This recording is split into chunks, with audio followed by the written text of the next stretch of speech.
לדברים אחרים. ואתם יודעים משהו? מה הצרכים שלו ולכוון לשם. עכשיו, למה שאני אדע מה הצרכים שלו? איך אני אדע מה הצרכים שלו? או מה ביררתי? שאלתי שאלות. ולמה שהוא יספר לי? אני חבר שלו, קרבתי אליו. יפה, הוא מרגיש טוב איתי.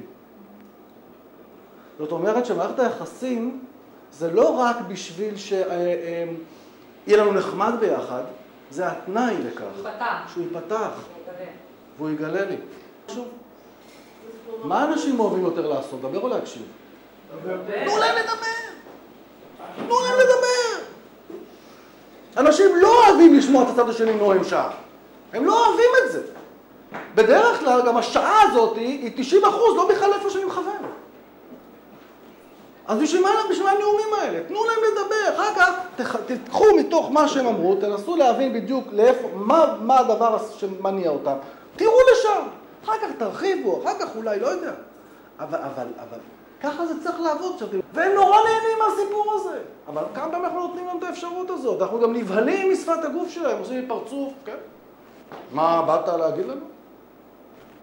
נבהל? עכשיו מתחיל לראות. מה אתה נבהל? לא נבהל. זה בן אדם שמאוד רוצה לדבר על מה הוא אוהב ומעניין אותו. מאוד רוצה. אבל איך אנחנו עושים את זה? אני טוען שאפשר לפתח את המיומנויות האלה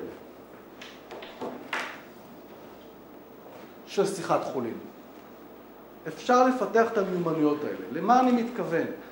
בואו נחפש דברים משותפים. יש כל מיני דברים משותפים. זה יכול להיות נושאים משותפים, זה יכול להיות מכרים משותפים. אגב, בארץ, אתם יודעים, אם שני ישראלים מדברים ולא מכירים מישהו משותף, מה זה אומר? רק דבר אחד. אין מצב. לא. הם לא דיברו מספיק זמן. 5 דקות. הם לא דיברו מספיק זמן. תנו לשני ישראלים מספיק זמן, הם ימצאו מישהו שמכירים משותף. אז בואו ניתן להם לדבר. נושאים משותפים. עכשיו, אתה תחפש את זה. תחפש בשיחת החולין, תחפש את זה נושאים משותפים. הוא אוהב כדורגל, אני אוהב כדורגל. הוא אוהב טיולים, אני אוהב טיולים. לא יודע מה. תחפש את זה. הדברים מעבר לזה, פריט או חפץ משמעותי. ואני רוצה להגיד לכם, עובד כמו שעון. אתה נכנס למשרד של מישהו. למה אנשים, אני אומר לכם, למה אנשים שמים במשרדים שלהם תמונות או מדליות או לא יודע מה של המשפחה שלהם או תעודות או כל מיני כאלה? למה? הם רוצים בעיקר להרשים לדבר על זה. חבר'ה, אני אגיד לכם סוד, רובם לא שמים תמונות של המשפחה שלהם בגלל שהם מתגעגעים.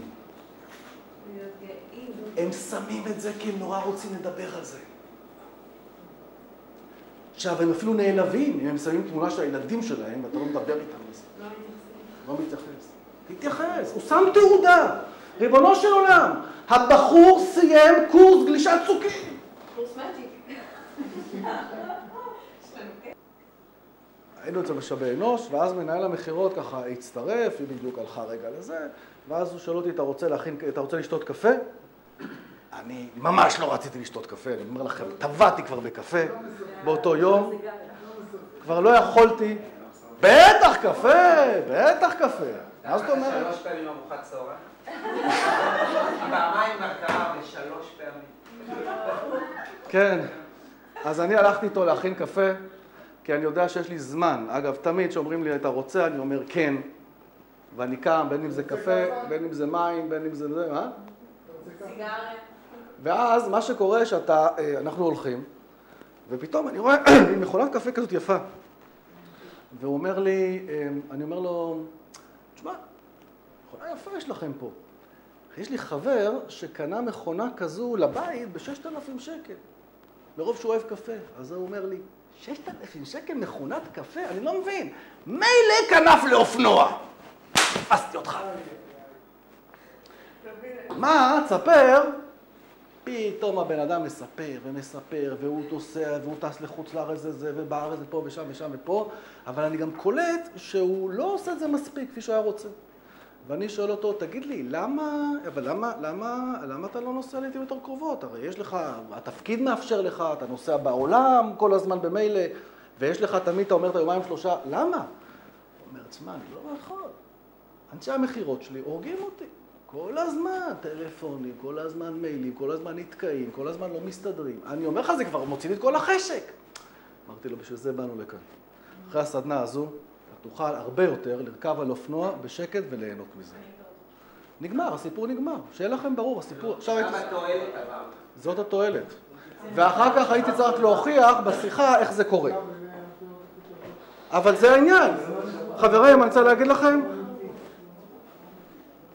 אני רוצה להגיד לכם שמה שהניע את הבחור הזה, זה שיהיה לו זמן איכות עם עצמו כשהוא נוסע לחוץ לארץ לבקר את החבר'ה שלו בעולם. חבר'ה, ככה זה עובד.